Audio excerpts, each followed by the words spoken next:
Okay, let's get to Manchester United's injury list, because there is another name joining that long list of absentees, and that name is Mazraoui, who will be out for a few weeks after undergoing a minor heart procedure. He'd been experiencing palpitations, and it's said to be a relatively common condition according to the club's statement. It's expected he'll make a full recovery and be available for selection in the next few weeks. So that's one of the stories coming out of Manchester United today. The other is that of Erik Ten Hag's future.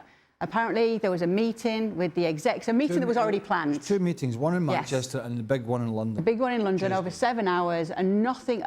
Erik Ten Hag on one of the topics on the agenda. However, no news, no information coming out about his role and whether he'll be continuing. They're all sitting there. I don't know what they're doing. I don't know what they're doing. How does it take you 7 hours to figure this out? It's only a matter of time. Seriously. It is only a matter of time. And all they're doing is, you know, fudging it down the road, because it's going to happen. Like there's been too many mediocre games, too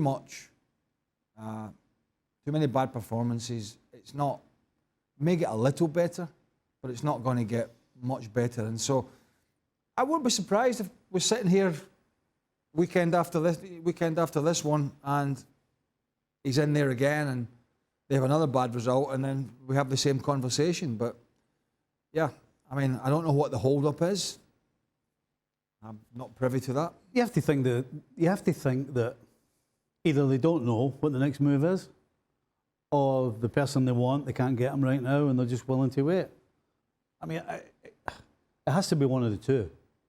They either don't know, or the guy they want, they can't get him right now. But willing to wait is jeopardising any chance to get back amongst the top four, where the prize money, sponsorship, they're going to lose sponsorship money if they continue to be where they are.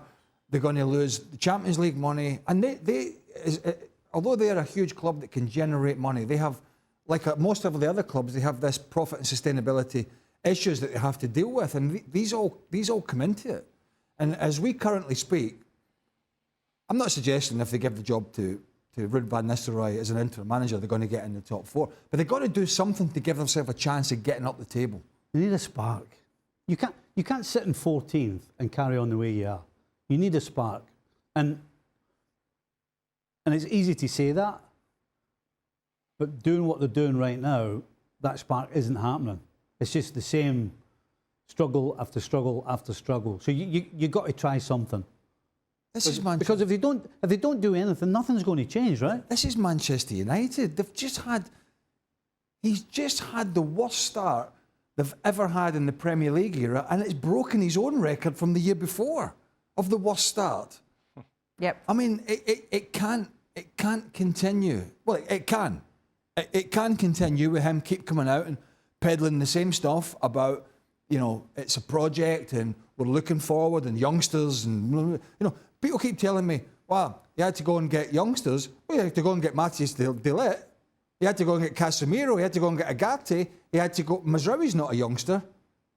You know, Anthony's not a youngster. He's hopeless for the price he paid. I mean, he wouldn't be a bad player, Anthony, if you got him on a free and you could stick him on the bench and he comes on now and again. But not at 100 million or whatever it was. These are all under his watch.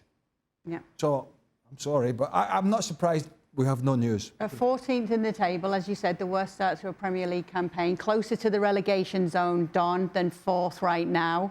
What have you made of this? You've been shaking your head when you heard about that meeting today. I just think if I was a Man United fan, it makes Ineos look a little bit weak. You've had, you know, meetings after meeting after meeting. You've not made a decision. You could at least come out and tell the Man United fans what was on the agenda in those meetings. You could at least tell the Man United fans why you think you're not sacking Erik Ten Hag. If you think he's the man, well, come out and say so.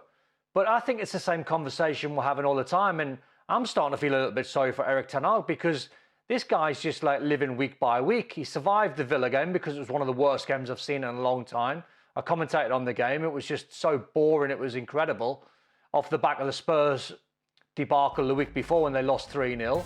And all of a sudden he goes into the Brentford game and you go, well, what's the scoreline going to be in the Brentford game to keep him in a job? because every manager's got a number K that gets you the sack. And if he plays Brentford and it's a 3 or a 4, we'll be having the same conversation again. Ineos will have to have that meeting again. Then he goes to play Fenerbahce away, which is Jose's team, and you can bet your bottom dollar he's going to have them fired up. So at what point does someone from Ineos at least tell the Man United fans what's actually going on rather than silence? Otherwise, we just have this conversation where we're going, yeah, there's a meeting, nothing's been done, nothing's been said. I will let him manage the Brentford game. Hopefully we get a win, and that keeps him in the job for another couple of weeks. If he loses, we're going to have another meeting again. But we might not sack him because we might just give him the Fenerbahce game. It's a shambles. Ineos have shown themselves, and I've said this, thus far to be incapable of making better football decisions. They maybe be making better business decisions with training grounds and stadiums and commercial and whatnot. But the fan on the street, the fan watching the TV, the one paying, cares more about what they see on the field. And can you imagine Jurgen Klopp, Mikel Arteta, Pep Guardiola, Unai Emery? Can you imagine if their club were publicly known to be interviewing managers, as United did in the summer, behind their back? Can you imagine what they would do? They would walk out of those clubs, right? That's what Man United have been doing.